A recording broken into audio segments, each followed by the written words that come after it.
I want more of this voice in other films. It was really exciting to see something that was struck a balance between being deadly serious and really darkly funny, and also felt very honest. Because that's such a tricky balance, that feels like a risky movie to make. Like you don't get there you don't get there easily. You don't get to that point easily. So could both of you talk about that in terms of how this movie came to be?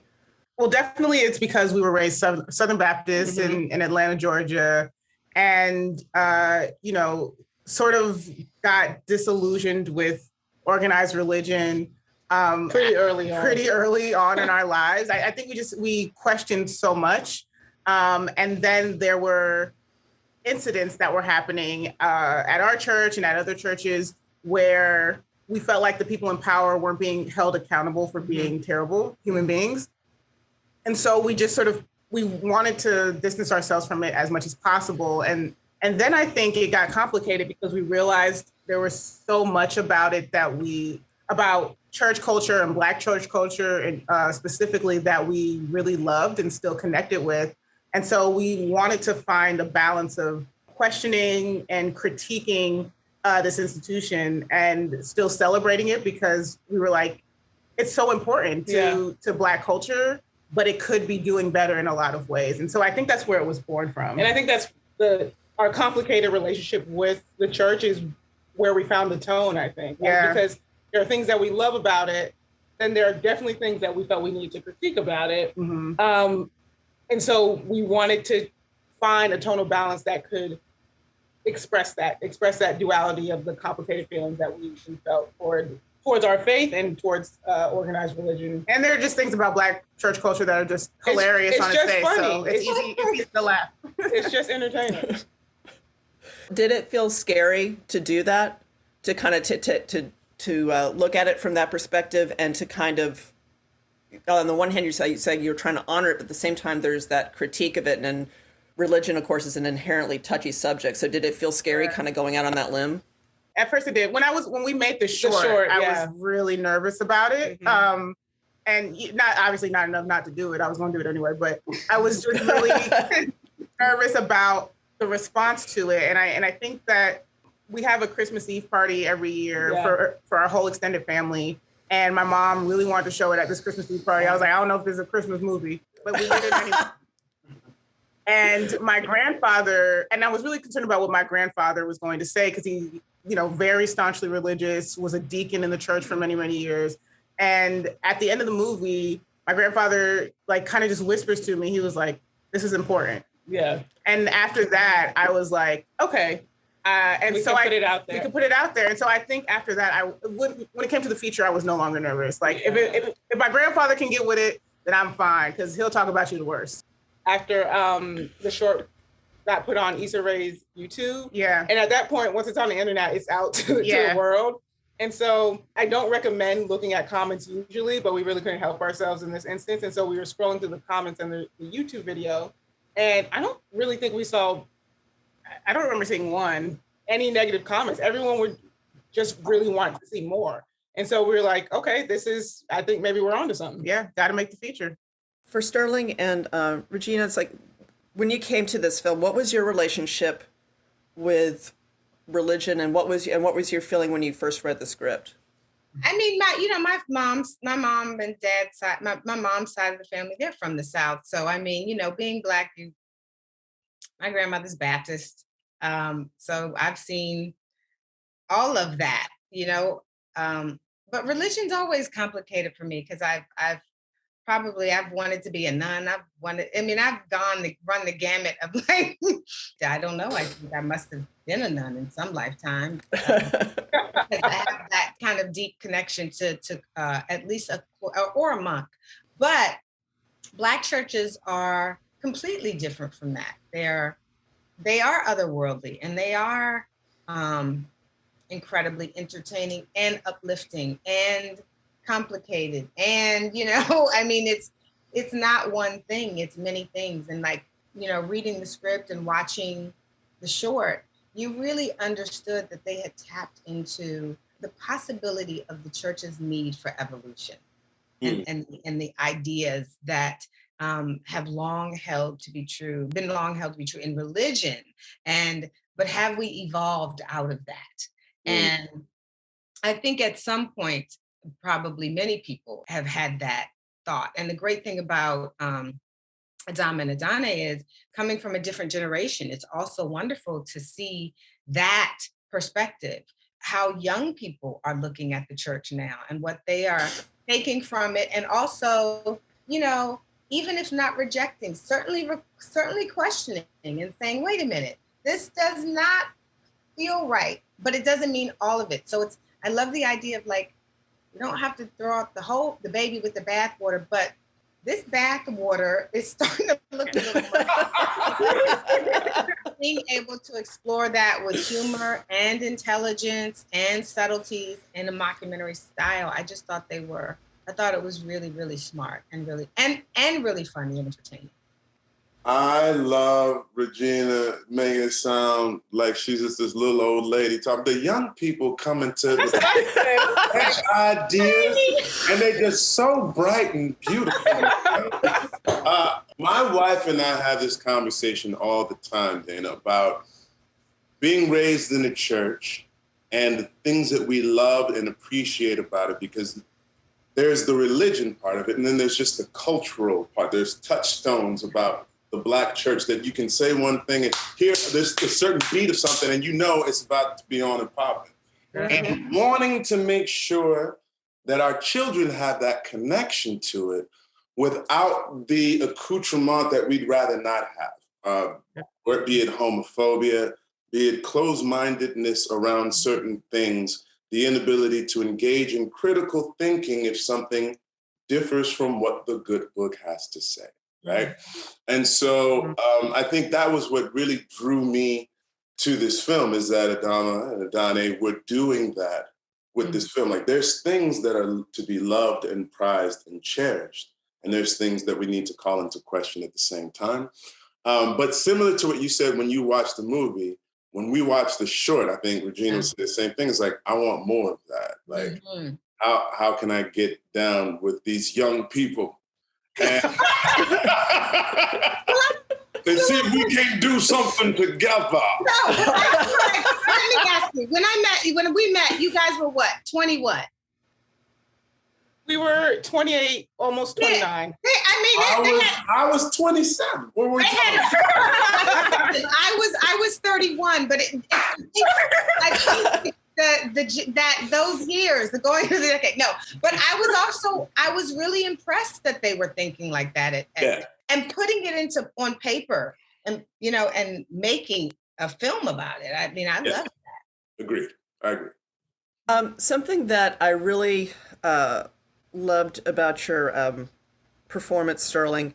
I grew up in the South as well. I grew up in Texas, so we I know from mega churches, and you kind of and you nailed that kind of that preening peacock element, but and it's somebody who is on the one hand extraordinarily impressive, incredibly charismatic, and at the same time has a complete narcissistic lack of awareness of how absurd he is. That's the greatest compliment that I could hope. That's it. Yeah, that's it. That's exactly it. And I think there's something, I mean, I'll speak to it just a little bit, that you come to define yourself as this one thing, and you get a chance to live that life for a prolonged period of time, and then that thing gets taken away from you. And when it's taken away from you, you call into question the entire identity that you've built up to. It's like, if I don't have this, if I don't have this flock, if I cannot actually impart the word of God, I do like the adulation, I do love the feedback, but I also do sincerely believe I am doing the Lord's work, right? Yeah. And it's also the Lord's work is sort of the tether that kind of keeps me on my straight and narrow. As a man who's sort of like dealing with his own identity and sexuality, et cetera, I can make it work within this particular context, right? It has to be focused, and it has to be honed in. And if it's taken away from me, he feels completely and totally lost. So that sort of blind faith and that sort of like, this has to work, like this is who I am, is because the alternative almost feels like death. You know what I mean? Like that's the way I sort of approached it. And it was funny because I would see Trinity trying to knock on and be like, you need to look at it another way. And I was like, I can't see it any other way than this. Did you have any inspirations for that character? Where did you look to find that? So I'm from St. Louis, Missouri. And I can remember the days of my mom going to like Azusa and Oral Roberts University and oh my God, and everything, right? Like it was big. And then there's people that I've watched on TV. Like you're from Texas, so you know Joel. You got the Creflos. You got Potter's House. You got all sorts of folks. So I have a multitude, and I say a multitude because I've been instructed not to focus on any particular individual. Lee-Curtis is not based on any one particular person. He's an amalgamation. Yes. Of many people. My album. Right. Yes, ma'am. Ain't gonna catch me, Jeff. Regina, something that I thought I loved in your portrayal was I feel like I was watching waves go through Trinity, where she was on the one time she was like kind of reveling in being the first lady. And there were times where she was trying to, where she kind of like where the fog cleared and she could see her situation, her husband for what it was. And then the kind of periods in between where you're actually watching the struggle on her face. How did you balance that? I mean, that's a hell of a balancing act. You know, I love Lee-Curtis, but I think you have to realize at some point that your husband's a narcissist. And the great thing about a narcissist is they never know they're a narcissist. You can't know that you're a narcissist or then you wouldn't be able to fit the description of a narcissist. But I think the biggest pain is that they cannot be intimate as a woman needs to feel intimate with her spouse. They can be best friends. They can enjoy the trappings. They can enjoy a lifestyle. They can enjoy God. They can enjoy faith. But that next level of intimacy never existed. That was able to last when they had the other things, because the distraction of the other things allowed at least the image to be so incredible. But I think accepting, the love scene is so painful. And that as a woman, to not be desired by someone you desire and you admire, and then balancing that between, and it's interesting, her name is Trinity, because I really feel like she believes she has a covenant with Lee-Curtis and God. And so you can't break the Trinity. I mean, the Father, Son, the Holy Spirit. So she can't break it. But the truth is that it's broken. And so where does one exist in that? Yeah, I really did think that was powerful. Something else I thought was very powerful too, that was one of the reasons I just think this film is so beautiful, is the way all of these elements kind of play against each other. And that is in I'm not sure if you call it an editing choice or the way it was written, you guys can tell me. You did such an amazing thing with silence, with letting takes hold and not trying to rush to fill the space, where the little girl says, "I love the theater." and it just sits there, and you just let it sit there. You just it doesn't cut away. It doesn't go for the quick joke. It just kind of sits there and echoes.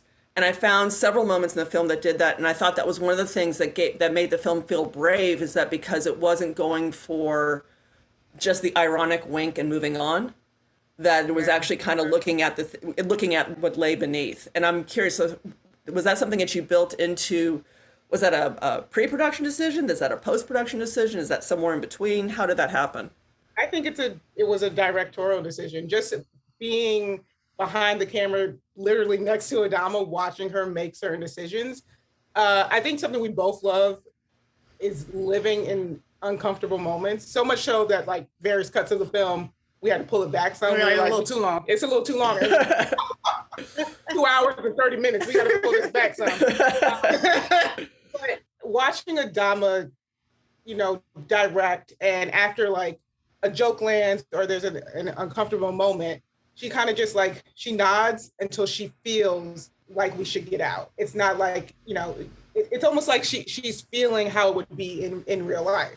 Like after someone says, after Lil Aria says, "I love the theater," you don't just turn away from her. If you're talking to her, you don't just turn away from her. You're just there with her. Yeah, I think in that moment specifically, a lot of times I ask how myself or people that I know really well would respond to moments. And so like Adani said, after Lil Aria says, "I love the theater," like I think about how my mom would respond. She would lean in and be like, "What the little girl say?" Yeah. And so you gotta wait those responses, right? And then you get out of it. I do think it's somewhere in the middle, because it's like Adani said, we love living in those moments, so it's definitely our taste. Yeah. And so I did know that there were some times where I'm like, we're just gonna sit in this, like the basketball scene. Like I always knew that was gonna be a one shot until it's not, and that you just gonna. And there was a lot of moments or a lot of times where people were like, "Can we cut into this sooner?" And I was like, "I don't think we should." But then again, it's also editing, because there'll be I had to work with my editor a lot where I would be like, I think we could hang on this just a touch longer. And so I think it is somewhere in between. And I think it also just boils down into taste and sensibility. Who are some of the filmmakers that you admire? Who are your touchstones? Oh God. Well, if we want to talk about like living in moments. Yeah, my favorite director of all time is Hayao Miyazaki, and he only directs animated films, anime specifically. And he specifically lives in silent moments, or like lets things kind of flow out very naturally. He calls it like ma. He calls it ma, and he describes it as like the time in between a clap. And so it's like right before you get to where the hands connect. And he was like, that's when you get to know your characters. That's when you get to live with your characters. It's in between all of the action, all of the times that things are happening, and they're very important moments. And so I draw a lot of inspiration from Hayao Miyazaki. Cohen Brothers. The Cohen Brothers are a staple around here. It was when I first met my partner, I was like, you must watch all of this. Sato Yamamoto, it's another anime director. Michaela Cole is inspirational. Obviously, she's just now getting really big, but like I draw a lot of inspiration from how she sits in every moment. Every moment, there's no moment unused. You called out the favorite and the lobsters comps before. I was about to say film comps. I would for sure say like the lobster and the favorite. Yorgos Lanthimos is astounding. Yeah. And I'll watch anything he does. And I think it's because he also tonally balances things really, really well. Yeah. Like his work is awkward, but then it's hilarious, but then cringy. But then there's also something that he's saying. Like he always has something to say. So yeah, those are just a few. I watch a lot of stuff. Those are really interesting influences, and that I would not have expected anime to be at the front. We're big anime people around here. Yeah. Super nerds. Well, actually, on that question, what do you think anime gives that live action doesn't? What do you think you respond to in particular? I personally respond to like this idea that like nothing is impossible in anime. Like literally anything can and shall happen. If you can think of it, it has happened in anime. Yeah, and I think it goes back to what you were saying earlier about this movie being a risk and taking risks. And I think because I've been watching anime since I was like 6 years old, like I'm in tune to risk taking and I'm attracted to it. And I think that's something that like anime will do far more than a lot of the live action things that I've watched. Like you'll get things occasionally where you're like, man, that was a risk and it pulled it off. But anime is just gonna do it all the time. Like you're always getting the risk. I love taking swings and I love when things take swings. All of you are, producers, and I'd love to hear from your perspective as you're trying to get more diverse work out into the world, and it's so and for a film like this makes it so self-evident. Your voice is so important, and it is so specific, and it is so fresh. Like I said at the top, it's like I want more of this. Tell me about what you're finding in terms of as you're trying to get work in the world. Are people finally understanding why it's important? Is it getting better in terms of trying to get penetration in Hollywood for more diverse voices? I think it's getting better. I think it's got to be. I don't think a movie like this would have gotten made if steps haven't been taken. Yeah, but for the diversity point, if you want more diverse voices, then you got to give people money. Honestly, like you have to. You got to pay people. You really do. It's like you can develop things all the live long day. You can create like programs and fellowships, and those things are nice and important. But at the end of the day, you have to give the diverse voices the money to make what they need to make, and not just little itty bitty funding. You have to fully believe and trust in their vision, and then support that. And supporting that, bottom line, means financial and economic support. So for everyone who purports to want to support diverse voices, then go ahead and write that check. I was gonna say, like, to the end, I don't know if this movie 15 years ago would have got a chance to have been made. So I see that as progress. I see real progress in sort of equity as the ability to finance things to fail.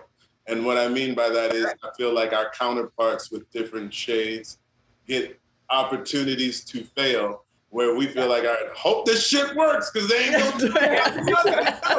Like, I feel like real equity is like, you know what? They took a swing, and I see it may not have been like exactly what it was, but like we want to keep funding them because there's something there that needs to be nurtured and developed and continued. Because each time we go out, we feel like shit. We'll fuck it up for everybody else if we like fall flat on our faces. And it'll be nice to have that freedom of just be like, you know what? That was cool. Let's try it again. And people will be there to lift you up and support you. So that's my opinion. Absolutely. I mean, I agree. I mean, but for me, I have to say, just it's always exciting to see talented people, period. But when I see talented Black women, that's exciting. So like, I can't write the check, but if I can help get the check written, then that's where I want to lend my support, and it's not. And it's because it's in the work, it's in the thinking, it's in the work ethic, it's everything. I think that's what I loved about, meeting the two of them. It wasn't just like, oh, I want to do this. Like, they're like, I do this, I write it, I direct it. The talent is also existent. You know what I mean? Because I don't want anybody rolling up in the street talking about my brother make a movie. Because that you know what I mean? Or I got ideas. It's like you're coming with such like passion and talent and authenticity and drive that like I think us coming together and saying, you know what? Let's all take the risk. Like we're gonna swing together. We're gonna form and lend. And I think that to me is important because that is how we will eventually ultimately get more and more and more, helping and wanting a bunch of us to be successful. Yeah. is very important. But it wasn't just that. Like for me to read that script and meet them and listen to them and hear them and watch their short, like it felt like a no-brainer to take the risk. They were, and I'm happy, you know what I mean? But they were beyond risk worthy. As filmmakers, do you look at the Cohen Brothers' career as a model? I mean, obviously you mentioned that, the voice of, you love them as filmmakers, and I definitely see a parallel in the voice, but also in terms of being siblings and the kind of relationship that you can have as co-creators. Is that something that you've considered as well? Yeah, definitely. I think so. I mean, we've spent our entire life as a partnership. Yeah. We don't have any other siblings, so this is the only dynamic that we know. And we've learned throughout our 30 years of life that we prefer to be together, coexist. I think the Cohens are not working together right now, right? Right now they're not, and I don't know how you do that. I don't know. I don't know how one stops. It's like, I imagine it might be fraud, but we're twins, so maybe it's deeper than rap. We're also not, they've been doing this a long time. That's true. They may be, yeah. I can see wanting to take a break. Yeah. But I think what's to that point, what's important is that we know that although we work together as a unit, we also have separate goings on, you Yeah. know, like Adama is a director and she directs things on her own. Like she directed an episode of Atlanta, and truthfully, I came to set a couple of days just because I wanted to hang out. But I was, you know, creatively involved in that. And then I produce things on my own. I have projects that I'm producing on my own. And so I think while we prefer to work together most of the time, it's important to have our individual pursuits and, you know, have those things live together. Yeah. But it's till death. It is still death over here. Like They're about as tight as they come, man. To see them together on set. They wear like kind of matching outfits with each other. Like this is the coordinated, but I don't think they do it on purpose. I think it's just like, look, they share a brain. Like they finish sentences like Tomax from G.I. You watch them. When you're like with them, you watch them. You're like, wow, this is kind of amazing. You know what I mean? Like, it's the first conversation we had. I mean, something was going on, but obviously whatever. But the other one knew something was happening with the other one. It was like, I woke up in the middle of the night. And it's beautiful. But what is also beautiful is their support for each other. It allows them to do what they do well because they have a support system and they're so connected and wanting the best for each other. And that's also incredibly beautiful to witness. You know what I mean? To know. The problem is our director was over there. If she heard us off mic saying somebody wanted water, bringing water, we were like, no. No. So it was like, no. But I mean, I think that's the kind of warmth and the grace that they have, the humility that they have. And it's, you know, fun. Very much so. They come up to you all the time. How you feel? You okay? Yeah, you okay? How you? Yeah. This might be after Adama's asked you to give her a take that breaks your soul. She's going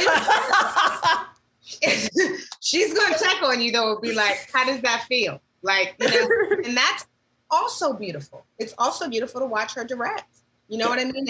And give you a note that's so subtle that gives another take and another version. I mean, I think that was also impressive. And watch this be her first feature and her navigate it in the middle of a pandemic. You know, and a lot of things going on with ease and class. And if she was going through something, we wouldn't know it. Yeah. We didn't feel that. One last question for Regina. What made you want to be a nun? I don't know. It looks like there are parts of it that are quite beautiful to me.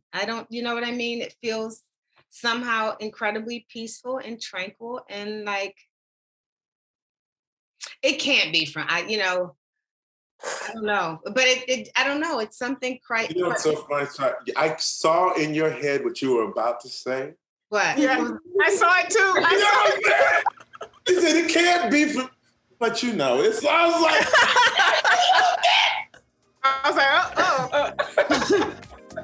But I think there are parts of it that are beautiful.